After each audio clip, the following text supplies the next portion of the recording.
Before I even begin ranking anything, I want to make something extremely clear. I adore every season of Stranger Things. There is not a bad season of this show. Even the one I rank at the bottom is still for me a solid 4.5 out of 5. That alone says everything about the level of consistency and quality this series maintained across nearly a decade. Stranger Things is my favorite show of all time. That's why he's the GOAT! The GOAT! Full stop. I've been watching since season 2 dropped in 2017, and I generally grew up with these characters. Watching them change, make mistakes, and mature over the years made them feel real, like family. What makes the show even more special is the fan base that grew alongside it, the theories, the discussions, the fan art, the edits, the shared excitement every time a new season dropped. It all made the experience feel communal in a way most shows never achieve. Even now, that love hasn't faded.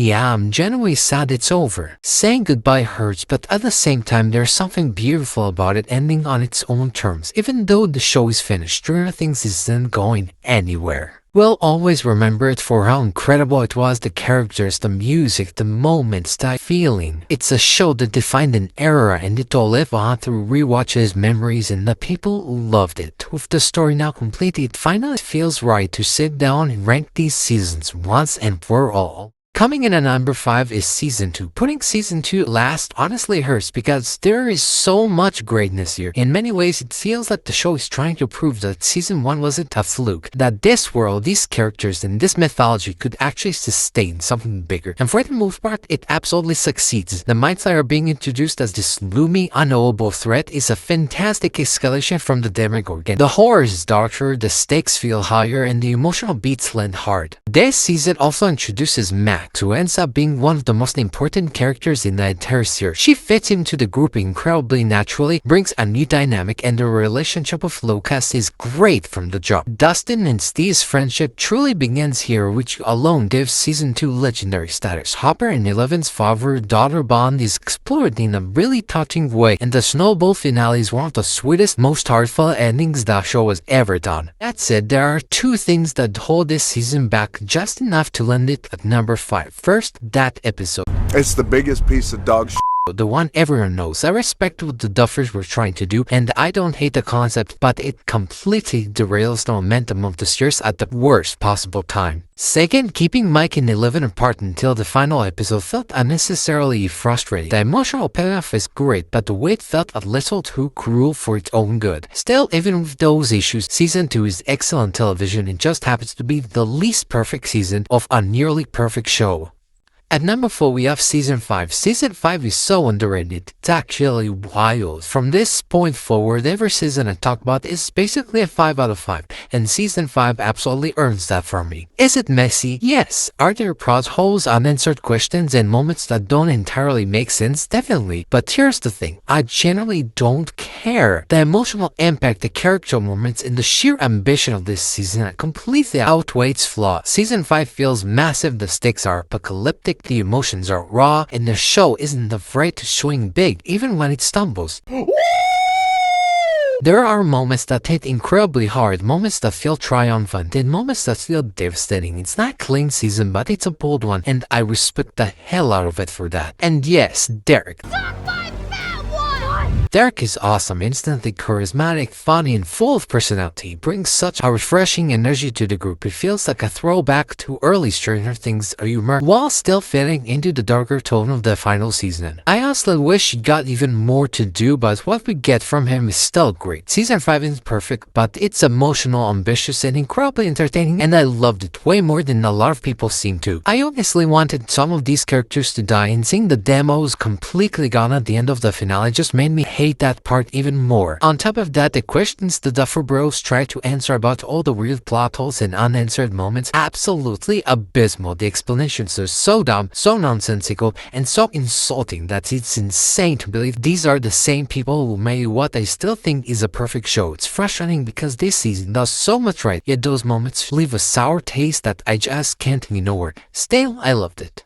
Season 1 is an all-time classic. This is the season that started everything. It's honestly incredible how confident and fully formed it is right off the gate. The Stephen King and Spielberg influences are worn proudly on its sleeve, and the tone is absolutely immaculate. The mystery of Will's disappearance is gripping from episode 1, and the slow reveal of the Upside Down is generally eerie and unsettling. What really makes season 1 special though is how grounded this feels. The story is smaller, more intimate, and incredibly character-driven. Every main character is instantly iconic. Eleven's introduction is haunting and heartbreaking. Hopper and Joyce's desperation feels painfully real, and the core friend group is perfectly cast. Their chemistry is natural, believable, and endlessly charming. Season 1 has a simplicity that later seasons intentionally move away from, but that simplicity is its greatest strength. It's emotional, creepy, heartfelt, and deeply human. I adore the Stephen King vibes, and the classic Demogorgon monster is incredibly iconic, or Flower Monster as many fans affectionately call it. A masterpiece of a first season and one of the strongest openings that any TV show has ever had.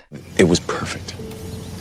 Perfect. This one was so agonizingly close to being number 1. Season 4 is Stranger Things firing in all cylinders. The scope is enormous, the horror is cranked up, and the storytelling is more confident than ever. Vecna is a phenomenal villain, terrifying, tragic, and deeply tied into the show's mythology in a way that feels earned. He instantly becomes one of the best antagonists in modern television. The character work this season is unreal. Every storyline feels important. And then there's Eddie Munson.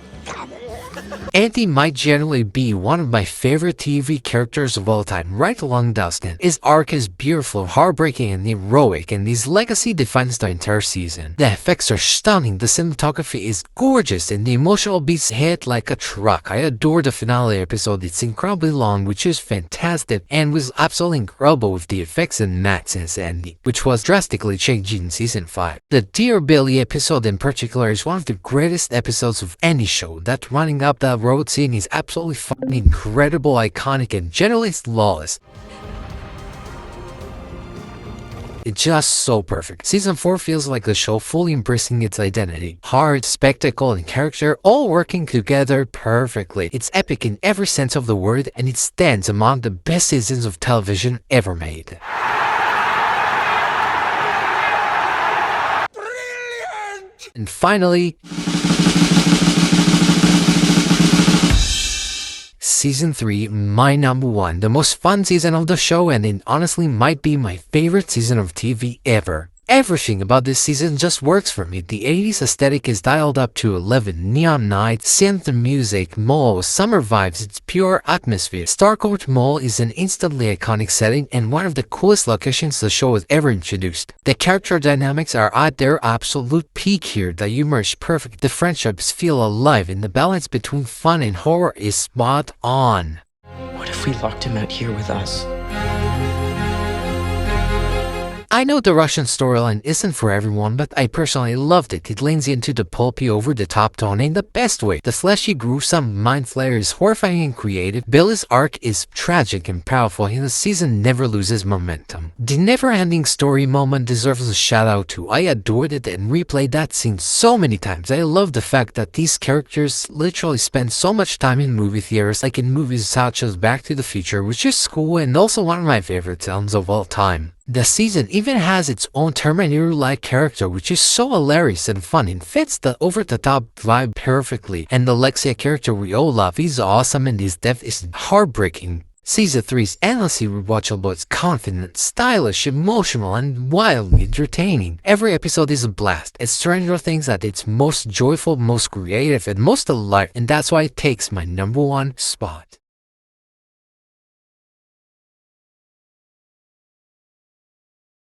So yeah, that's my full Stranger Things season ranking. I love every season and I'll defend this show forever, and I'm grateful we got to experience it. Now I want to hear from you. What's your ranking? Which season is your favorite and why? Let me know, and goodbye. Also, I have a tier list video of all the characters coming out soon, so stay tuned.